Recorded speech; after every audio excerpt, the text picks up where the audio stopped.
Past injustices that the Truth and Justice and Reconciliation Commission report will ever be implemented have suffered a blow after Deputy President William Ruto warned that such a move would reopen old wounds and be a recipe for chaos. The debate about the TJRC report continues to be a dominant theme in the ongoing political campaigns as the opposition National Super Alliance maintains its stance that the report should be implemented. Duncan Haimba tells us more.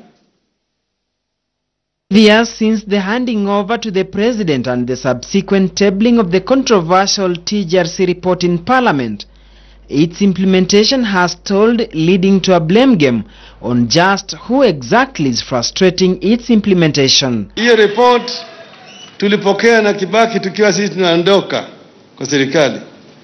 Sasa nyinyi mmekaa kule kwa bunge miaka 4. Bado unasema watu utaweka kwa bunge ijadiliwe.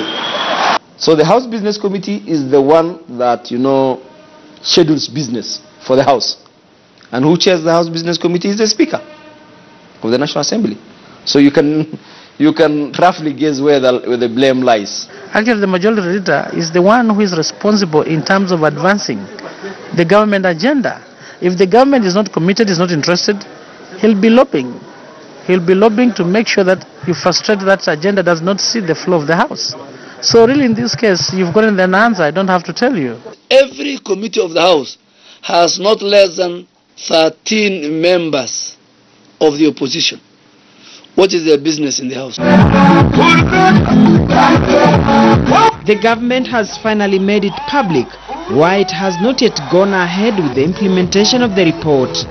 Lakini wenzetu wa mtego wanasema wao wanataka ati suluhu ya ardhi ati ni kufanya kesi ya TJRC iulizwe kwenu, iulizwe kwao, iulizwe kwetu.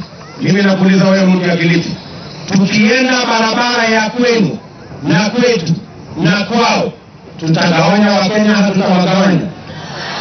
The Deputy President has castigated the opposition NASA's push for the implementation of the report, saying its ultimate aim is to plunge the nation into chaos. Kesi mnataka ama mnataka tusuluhishe mambo ya ukota, kila Mkenya apatiwe haki miliki alipo, ndio tuweze kutatua donda sugu la mambo ya ardhi taifa letu la Kenya. Despite receiving numerous petitions on the matter, the 11th Parliament tactically declined to succumb to pressure and have the report implemented.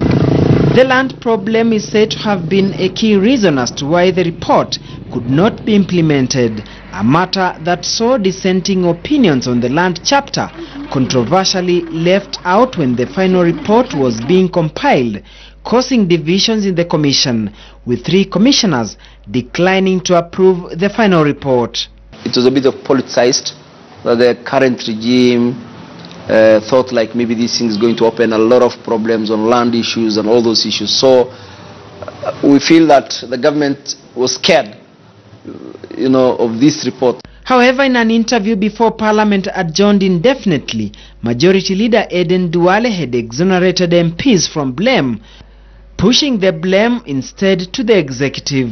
What is now remaining is for the executive, led by the Attorney General as the chief legal advisor, to create the committee, the standing committee, that will oversee the implementation of the compensation program. The Truth, Justice and Reconciliation Act mandated the Commission to investigate all government-sanctioned or orchestrated human rights abuses from 12th December 1963 to 28th February 2008, when the National Accord was signed to end the 2007 post-election violence.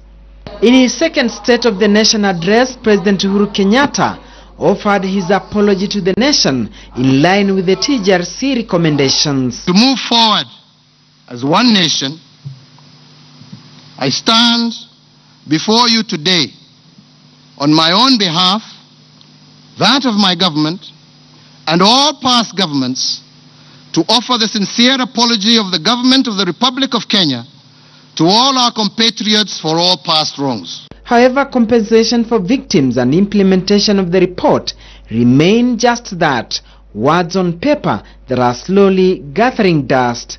Duncan Hemba, KTN News. Well, that story by a senior political reporter, Duncan Hemba.